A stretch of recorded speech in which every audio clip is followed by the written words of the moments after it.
ईसा पूर्व चौथी सदी में विश्व पर अपना आधिपत्य जमाने के लिए यूनानियों एवं ईरानियों के बीच लगातार संघर्ष होते रहे। इसी दरमियान मकदूनियावासी सिकंदर के नेतृत्व में यूनानियों ने आखिरकार ईरानी साम्राज्य को नष्ट कर दिया। सिकंदर ने न सिर्फ एशिया माइनर और इराक बल्कि ईरान को भी जीत लिया। ईरान को जीतने के बाद वह भारत की ओर बढ़ने के लिए आश्वस्त हुआ। वह भारत की अपार संपत्ति पर ललचाया हुआ था। चूंकि इतिहास के पिता कहे जाने वाले हेरोडोटस और अन्य यूनानी लेखकों ने भारत का वर्णन अपार संपत्ति वाले देश के रूप में किया था। इस वर्णन को पढ़कर सिकंदर भारत पर हमला करने के लिए प्रेरित हुआ। सिकंदर में भौगोलिक अन्वेषण और प्रकृति विज्ञान के प्रति काफी रुचि थी। उसने सुन रखा था कि भारत की पूर्वी सीमा पर कैस्पियन सागर फैला हुआ है। वह विगत विजेताओं की शानदार उपलब्धियों से भी बहुत ज्यादा प्रभावित था। वह उनका अनुकरण कर उनसे भी आगे निकल जाने की चाह रखता था। पश्चिम उत्तर भारत की राजनीतिक स्थिति उसकी इस योजना के लिए उपयुक्त थी, क्योंकि यह क्षेत्र अनेक राजतंत्र एवं कबीलाइयों के मध्य बटा हुआ था, जिन्हें अपने अपने क्षेत्र से ज्यादा लगाव था। जिन राज्यों पर उनका शासन था, उन्हें केवल उन्हीं से गहरा प्रेम था। सिकंदर ने पाया कि रजवाड़ों को एक एक कर परास्त करना बहुत आसान है। इन इलाकों के शासकों में दो ही राजा थे, जिनमें पहला तक्षशिला का राजा आम्बी और दूसरा राजा पोरस, जिसका राज्य झेलम और चिनाब के बीच में पड़ता था। यदि दोनों शासक एक साथ मिलकर सिकंदर को आगे बढ़ने से रोकने का प्रयास करते तो यकीनन रोक सकते थे, किंतु दोनों ने संयुक्त रूप से मोर्चा बनाने में असफलता प्राप्त की और न ही उनके द्वारा खैबर दर्रे पर कोई निगरानी रखा गया। ईरान पर विजय पा लेने के बाद सिकंदर काबुल की ओर बढ़ा, जहां से खैबर दर्रा पार करते हुए वह वर्ष 326 ईसा पूर्व में भारत पहुंचा। सिंधु नदी पर पहुंचने में उसे लगभग 5 महीने लग गए।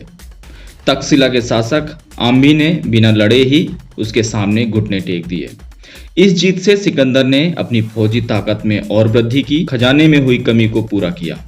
झेलम नदी के किनारे पहुंचने पर सिकंदर का पहला और सबसे शक्तिशाली प्रतिरोध राजा पोरस के साथ हुआ। भयंकर युद्ध के पश्चात सिकंदर ने आखिरकार राजा पोरस को हरा दिया, मगर वह उस भारतीय राजा की बहादुरी और साहस से बहुत ज्यादा प्रभावित हुआ। इसलिए उसने उसका राज्य वापस लौटा दिया तथा राजा पोरस को अपना सहयोगी बना लिया। वह पूरब की तरफ और भी आगे बढ़ना चाहता था, मगर उसकी फौज ने उसका साथ देने से इनकार कर दिया। यूनानी सैनिक लड़ते लड़ते थक चुके थे और बीमारियों ने उन्हें लाचार बना दिया था। भारत की गर्म आबोहवा और 10 सालों से लगातार विजय अभियान में लगे रहने के कारण वे घर लौटने के लिए अत्यंत आतुर। इसके साथ ही उन्हें सिंधु किनारे भारतीय शौर्य का भी आभास हो चुका था।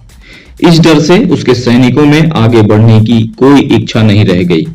यूनानी इतिहासकार एरियन ने लिखा है कि युद्ध कला में भारतवासी तत्कालीन अन्य जनों से काफी श्रेष्ठ थे। यूनानी सैनिकों को विशेष रूप से खबर थी कि गंगा के किनारे एक शक्तिशाली राज्य है। साफ तौर पर यह मगध राज्य के बारे में बतलाया गया था। उस समय मगध में नंदवंश का शासन था और उसकी सेना सिकंदर की सेना से कहीं ज्यादा बड़ी थी। सिकंदर आगे बढ़ने के लिए बार बार अपील करता रहा, पर यूनानी सैनिक टस से मस नहीं हुए। सिकंदर ने दो बड़े स्वर में कहा, मैं उन दिलों में उत्साह भरना चाहता हूं जो निष्ठाहीन हैं और कायरता की डर से दबे हुए हैं। इस प्रकार वह राजा जो अपने शत्रु से कभी नहीं हारा, अपने ही लोगों से हार मानने को मजबूर हो गया। वह वापस लौटने को बाध्य हो गया और पूर्वी साम्राज्य का उसका सपना अधूरा का अधूरा रह गया।